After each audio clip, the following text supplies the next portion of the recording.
Hi there, I'm Lena Anani, and you're listening to She Wrote a Book, where I interview amazing women from all over the world who also happen to be published authors. I created this show to educate, entertain, and inspire you to be the voice you want to hear in the world.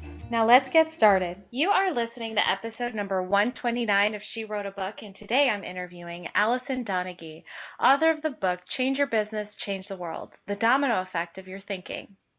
Change Your Business, Change the World offers a way to reclaim your business by using a new way of thinking to improve your customer experience, staff contribution, and community involvement. You can make the positive impact on the world you've been yearning for. Alison Donaghey is a successful business owner, author, speaker, and strategist. She specializes in challenging people to think about what they think about and encourages people to question the status quo and consider the outcome of their choices. Again, her book is called Change Your Business, Change the World, The Domino Effect of Your Thinking. You can find the link to purchase her book in our show notes for this episode at SheWroteABook.com/129. So I'm really excited to have you as a guest, Alison. My first question is this: what inspired you to write and publish your book? Oh, well, thank you so much for having me on the show. I was absolutely thrilled to connect with you, so thank you for that.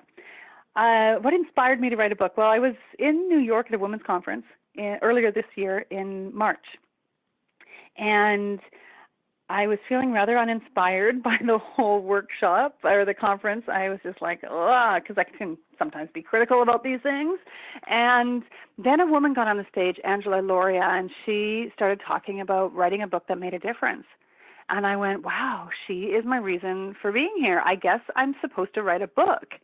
And it wasn't really on my radar in any sort of serious way. There was times where it's like, oh, I wonder if I should write a book, or people would ask about my life and say, you should write a book. And I'm like, nah, I don't think I'm all that interesting. And then after hearing her talk, I talked to her afterwards, and I talked to her about critical thinking and how I really feel it is the solution to so many of the world's problems. And she has a philosophy PhD, and so she was all over it. And then I came back to Canada, and I hummed and hawed about it for a little while, got busy with my life, and then it bumped up again on some social media something. I don't know what it was, and I was like, right, I was going to write a book. And so I applied, went through the process of applying online, and then I had an interview with her. She was excited about working with me, and I signed up, and once the program started, 13 weeks later, I had a book. I love that.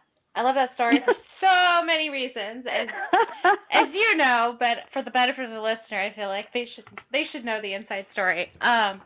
So Alison and I were at the same exact event that she's talking about earlier in March, but we never bumped into each other. We never met, and this was it was like a relatively small event. It wasn't that big, right? So I think it's funny that we didn't actually physically meet, but I saw the same talk by Angela, and I thought she was amazing, and I just loved her energy, and you could tell how authentic she was authentic she is about her mission to help people become authors, and I love that about her, and I'm so glad to hear that you connected with her, and I'm even more happy to hear that it took you 13 weeks to write and publish your book, right? Isn't that insane? Yeah, no, I actually don't think it's insane. No, but really, because most people do. So you must be kindred spirit. Well, I've written 4 books now. I did. I think my first book took like 9 months. My second book took 6 months, and then my fourth book I did it all in one day. So, wow, yeah, crazy. It's like the more you do it, the easier it gets. You know, once you figure out your system, and once you figure out who you want to work with and all that fun stuff. But I just love the fact that you committed to 13 weeks. So tell me a little bit more about that journey. What was that like for you? Well, it took a lot because I thought I knew stuff.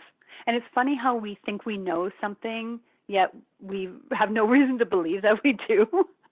Like, I thought, no, I should be writing a book this way. And Angela's like, yeah, no, that's not this program. And how many books have you written in the past? And I was like, well, none. And she's like, well, then shut up and do my program. Essentially, like, she was much nicer about it, I think, than that. But essentially that was the message. And once I got out of my own way and trusted that she had put out like almost 200 bestsellers before me, I thought, okay, clearly she knows what she's doing. I need to get out of my way, and I need to just write it the way she's telling me to write it. And so I followed her process. And the first part of the process is is sort of that prep work that has to be done, and then it's 5 weeks of writing, and then the final 4 weeks is then spent on picking the book cover and getting photos done and doing bios and that kind of thing, and then it lands itself on Amazon. And it was, there are different types of people that write books. There are some people who write books and it will never leave their desk drawer. And then there's people who slave over a book for 20 years and because they're aiming for that best American novel. And then there's people who just want to get their ideas out there so that they can start making a difference in the world. And that was the category that I was in. I just wanted to get people to start thinking differently. I love it. And that's the exact premise of your book. It's the chain, the domino effect of your thinking. So tell me a little bit more about where the domino effect comes from. Well, my company's called Domino Thinking, and I think if we spent a little bit more time understanding the ramifications of our choices, like it's fine and dandy to just on the fly make some sort of choice, but when we don't consider that end result or the potential end results, good and bad, then I think we're doing a disservice to ourselves and the people around us. So if we, for example, a real life example is we want to give to a charity and we think that, well, let's just give care bags to the homeless. And we go around and we give out these care bags to the homeless. I'm not saying that's wrong to do that. I am saying that we need to consider that the recipient of those care packages. Now, are we empowering them? Are we enabling them? Are we creating an environment where they are going to thrive from our actions? And if the answer is yes, then go hard, do it. If the answer is no, we are actually doing more harm than good, then take a step back and reconsider what it is that you're doing. But so often we just do things that make ourselves feel good in the moment, and we don't think about how it's going to impact, like where those dominoes are going to land and what it's going to do in the end. It's almost like like another way of thinking of reverse engineering, right? Like what's your big goal, and then thinking about how to get there. Or do you think it's slightly different than that? I think that's definitely a big part of it. When you are giving those care packages, what is your actual intent? And then does that action complement that intent? Or is it running contrary to it? So if your intent is just to give people toothpaste, then that's great. You're giving people toothpaste. If your impact is to encourage them to get off the streets to do something else, you may not be achieving that with that. But yes, so the reverse engineering is definitely part of it and definitely something to consider. Awesome. So is it possible to have a business and feel like you're at the point of no return? And is that still recoverable using your tools? What do you mean by a point of no return? As far as like changing your business to change the world. So sorry, I should have said. I read somewhere that I'm going to read this verbatim. Remember when you thought owning your business was going to be fun and help you change the world? Then somewhere along the line, your business became just hard work and wasn't fun at all. It doesn't have to be that way. And I'm thinking, man, I can totally relate to this. I feel like there's several mile markers along the way where I felt like that, like, why is this not fun anymore? Like, this doesn't, this really does feel like miserable work sometimes. Not recently, but previously I've definitely felt that. But I often wonder is there a point of no return where you do feel like, okay, I have taken every ounce of fun out of this business. Is it time to quit? What are your thoughts on that? Oh, I think the answers vary as much as the people who may be experiencing it. For some people, they just reach the end of the rope, and there is, sometimes I think there is, for a small percentage of business owners, there is no coming back from it. They have just burnt out to the point too far where, one, they either just need to move on to something else, or two, that they need to just take a step back, take a break, engage in some self-care, and then go back to it. But the bigger part of me thinks absolutely, and you can come back from anything. Like, I truly believe that if you reconnect to why you did it in the first place, that is the secret If you can figure out, I started my business because, and then when you take that because and you thread it through your entire business, in how you understand your customers, how you talk to your customers, how you relate to them, the services that you give them, the customers you say yes to, the customers you say no to, all help keep that business in that essence of your because or your hell yeah, which is what I talk about in the book. It doesn't necessarily have to be your passion. You can have the business that you love doing, and your passion could be golf. But it's finding out why it is that you're doing what you're doing. Because sometimes our passions don't have to be our jobs. And I really hate getting bogged down with that passion thing, because a lot of people get stuck on that and feel if they don't know their passion, they can't carry on. But you started your business for a reason. Reconnect with that. And when you do know what it is and you can share that with your customers, they stop being confused. If you're not clear on what your message is, how can your customer be clear about supporting you? And how can your staff be clear about how they're working for you and showing up for you? If you help them connect with their hell yeah, like why are they an employee of yours? Why do they want to be a manager? Then that will extend into their life, and that will change the way that they show up in the world. It'll change the way they show up for their family and their friends and their community.